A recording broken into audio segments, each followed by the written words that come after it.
1 plus I pangkat N dikurangi 1. Harga perolehan itu harga pokok dikurangi nilai residu. Oke. Yang halaman 4.38 yang persamaan yang pertama itu dikurangi 1 ya, bukan dikurangi I. Sehingga nanti hasilnya sama seperti yang di modul 1455.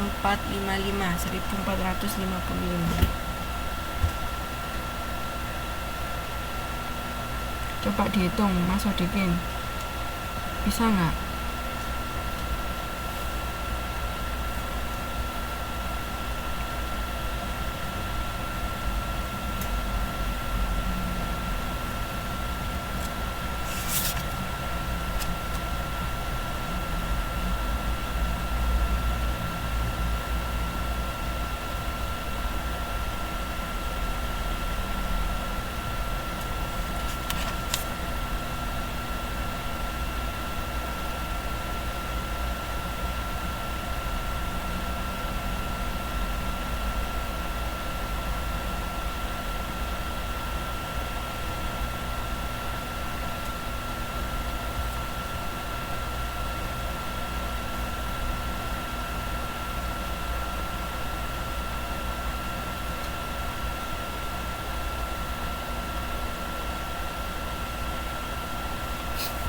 Sudah?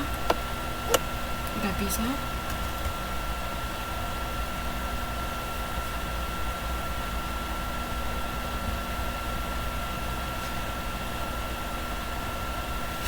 Untuk tabelnya caranya sama, hanya untuk beban depresiasi masing-masing tahun itu dikalikan dengan bunga majemuknya sebesar 30%.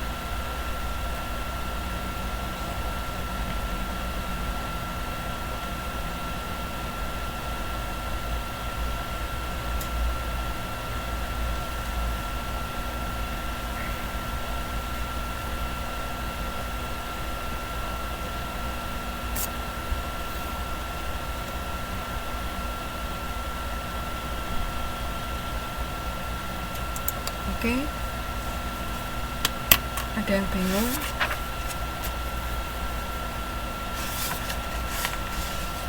Kalau tidak, ke penyusunan anggaran beban administrasi dan umum.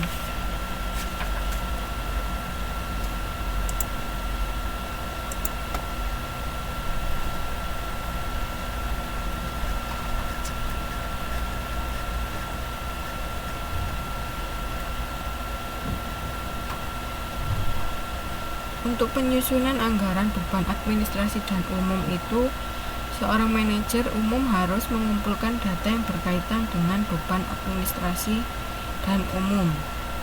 Kemudian, data tersebut itu diperoleh pada bidang personalia, kesekretariatan, tata usaha, rumah tangga, dan bidang keuangan.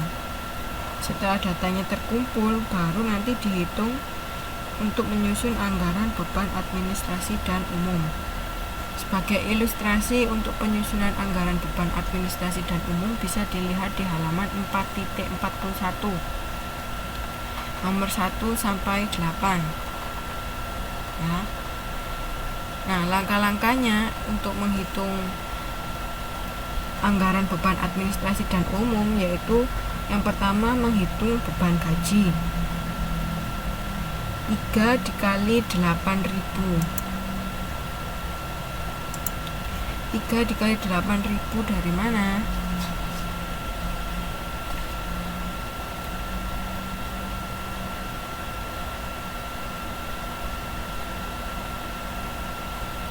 Dari gaji apa? Komisaris. Ya, 8.000 direksi dan komisaris. Sehingga nanti untuk tiap triwulan itu 24.000 ya. Dilihat dari ilustrasi yang pertama, ditaksir gaji sebulan untuk bidang personalia, sekretariatan, direksi dan komisaris, tata usaha dan bidang keuangan. Jadi kalau triwulan berarti kan dikali 3 karena masing-masing triwulan terdiri dari 3 bulan. ya. Kemudian menghitung beban gaji pegawai kantor tiap triwulan. Nah, yang masuk pegawai kantor itu adalah personalia, kesekretariatan, tata usaha, dan keuangan. Sama juga dikalikan 3, bisa dilihat di halaman 4.41 ya.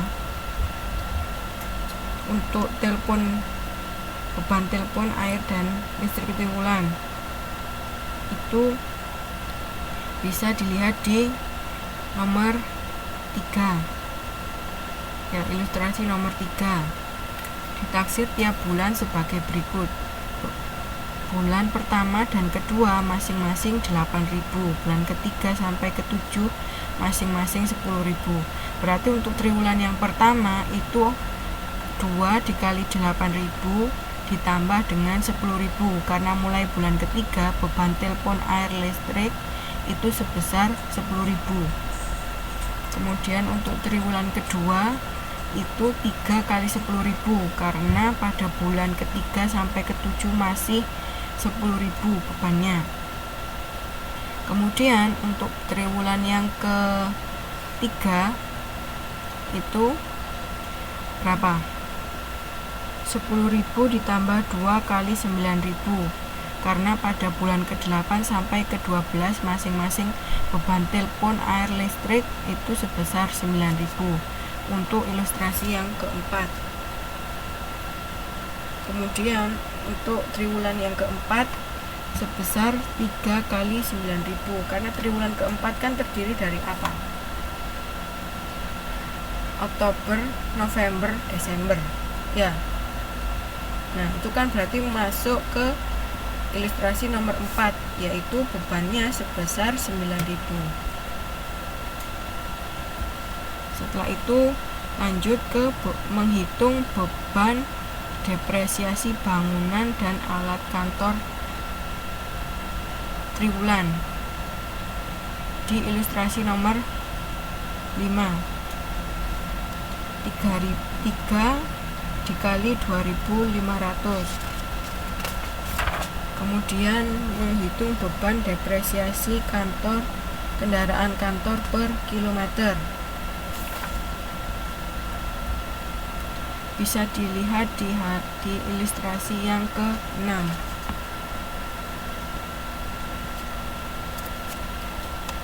Itu di halaman 4.42.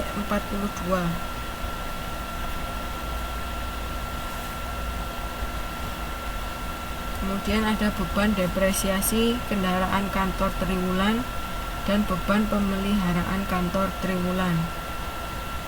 Yang terakhir ada beban administrasi dan umum lainnya tiap triwulan. Setelah itu bisa menyusun tabel 4.10. Nih, tabel 4.10.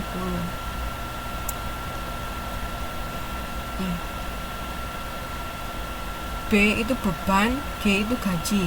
Jadi di sini yang pertama beban gaji komisaris dan direktur itu per tiap triwulan itu sebesar 24.000. Dari mana? Dari beban gaji komisaris dan direktur sebesar 8.000 per bulan. Sehingga untuk keempat triwulan ini sama. Sehingga setahun itu dapatnya berapa berarti?